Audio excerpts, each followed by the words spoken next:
Hello everyone, আমি সুরভি। জ্ঞানজ্যোতি coaching সেন্টারের পক্ষ থেকে তোমাদের সবাইকে জানাই আরও একবার স্বাগত।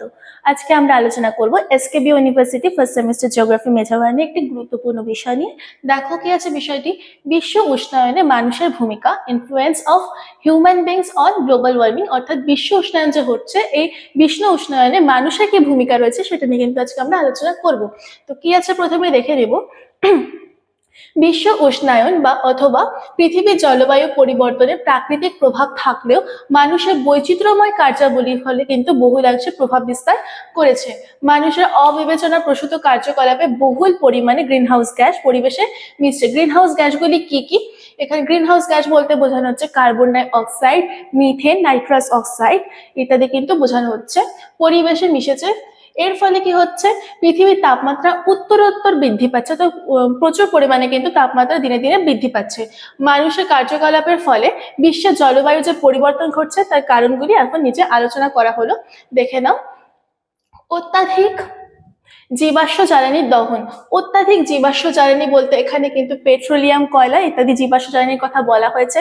দেখো ভিতরে কি আছে, বিভিন্ন জীবাশ্ম জ্বালানি যথা কয়লা, পেট্রোলিয়াম প্রভৃতি হাইড্রোকার্বন জাতীয় যৌগের দহনের ফলে কি হয়, বায়ুতে CO2, CO, SO2 প্রভৃতি ক্ষতিকারক গ্যাস কিন্তু মেশে। এগুলি হচ্ছে এক একটি গ্রিনহাউস গ্যাস। মানব সভ্যতার ক্রমবিকাশের শক্তির প্রধান উৎস হিসেবে কলকারখানা এবং যানবাহন চালাতে জীবাশ্ম জ্বালানি কিন্তু দহন করা হয়ে থাকে।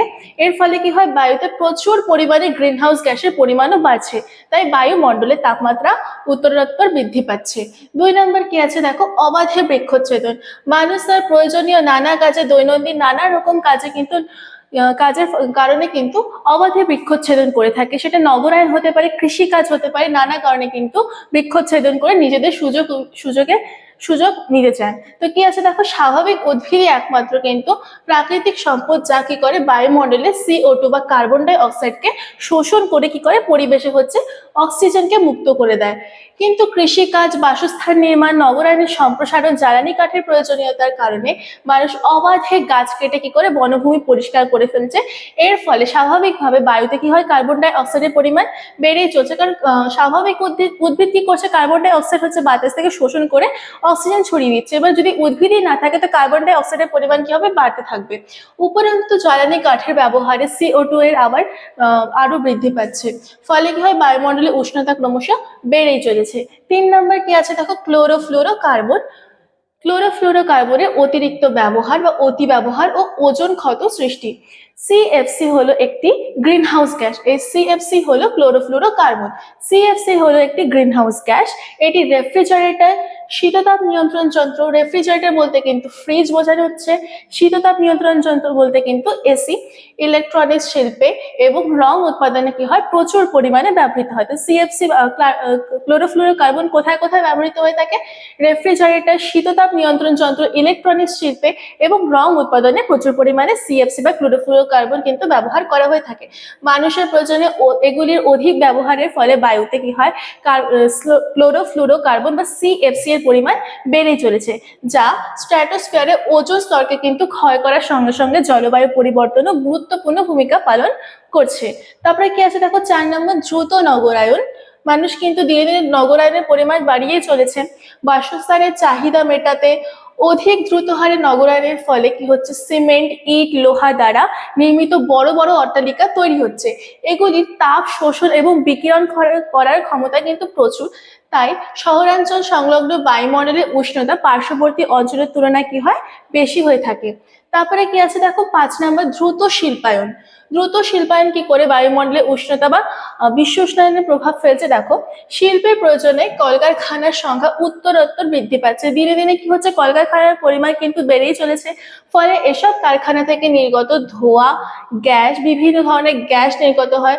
ছাই ও নানান আবর্জনা কি করে বায়ুমণ্ডলকে যেমন দূষিত করছে, তেমনই গ্রিন হাউস গ্যাসের পরিমাণও কিন্তু বায়ুমণ্ডলে বাড়িয়ে দিচ্ছে। 6 নম্বর কি আছে দেখো, নাইট্রোজেন সারের অতি ব্যবহার।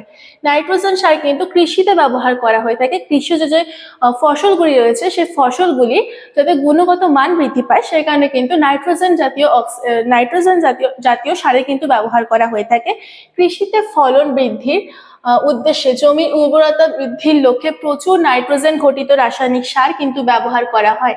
এই রাসায়নিক সার নাইট্রেট ও পরে বায়ুর অক্সিজেনের সঙ্গে বিক্রিয়া করে নাইট্রাস অক্সাইড রূপে কি করে বায়ুমণ্ডলে মিলিত হয়, ফলে বিশ্ব উষ্ণায়নে গুরুত্বপূর্ণ ভূমিকা পালন করে। অর্থাৎ নাইট্রাস অক্সাইড কিন্তু একটি গ্রিন হাউস গ্যাস। তারপরে কি আছে দেখো 7 নম্বর, পারমাণবিক বিস্ফোরণ। পারমাণবিক বিস্ফোরণ দ্বিতীয় বিশ্বযুদ্ধে পারমাণবিক বোমা ব্যবহার কিংবা বর্তমানে শক্তিশালী দেশগুলি পারমাণবিক অস্ত্রসজ্জা তৈরিতে পরীক্ষামূলকভাবে কিন্তু পারমাণবিক বোমা ফাটানোর ফলে বায়ুতে প্রচুর পরিমাণে গ্রিনহাউস গ্যাস মিশছে, যা বিশ্ব উষ্ণায়নে গুরুত্বপূর্ণ ভূমিকা পালন করে থাকে। তারপরে অন্যান্য কারণের মধ্যে দেখো কি কি আছে।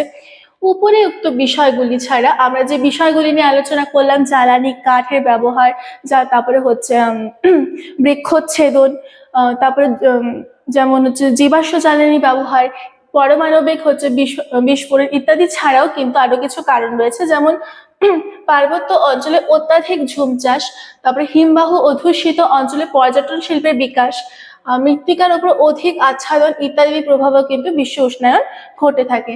তো আজকে আমাদের আলোচনা কিন্তু এটুকু ছিল। আমরা বিশ্ব উষ্ণায়নে মানুষের ভূমিকা নিয়ে আজকে আলোচনা করলাম। তো আমাদের সবশেষে একটা আমি তোমাদের ছোট্ট ইনফরমেশন দিয়ে রাখছি। দেখো, তোমরা যারা যারা ভাবছো আমাদের সাথে যুক্ত হবে, স্ক্রিনে দেখো 2টো নাম্বার দেওয়া আছে। 2টো নাম্বারের মধ্যে একটি নাম্বারে কল করে কিন্তু তোমরা আমাদের সাথে যুক্ত হয়ে যেতে পারো। যে সুযোগগুলি পাচ্ছ, দেখো লাইভ ক্লাসেস, হাই কোয়ালিটির নোটস পেয়ে যাচ্ছ, রেকর্ডেড ক্লাসেস পেয়ে যাচ্ছ, 100% কমন সাজেশনস কিন্তু তোমরা পেয়ে যাচ্ছ। যারা মেজর স্টুডেন্টস রয়েছে তাদের জন্য কোর্স ফি রাখা হয়েছে 1199 করে, এবং যারা মাইনর স্টুডেন্টস রয়েছে তাদের জন্য কোর্স ফি রাখা হয়েছে 699 করে। এছাড়াও আমাদের একটি অ্যাপ এসটিকল এডুকেশন নামে, যার মাধ্যমে কিন্তু তোমরা 2026-এ পড়াশোনা চালিয়ে যেতে পারবে। আমাদের আজকের আলোচনা এইটুকুই ছিল। দেখা হচ্ছে পরের ক্লাসে। Thank you.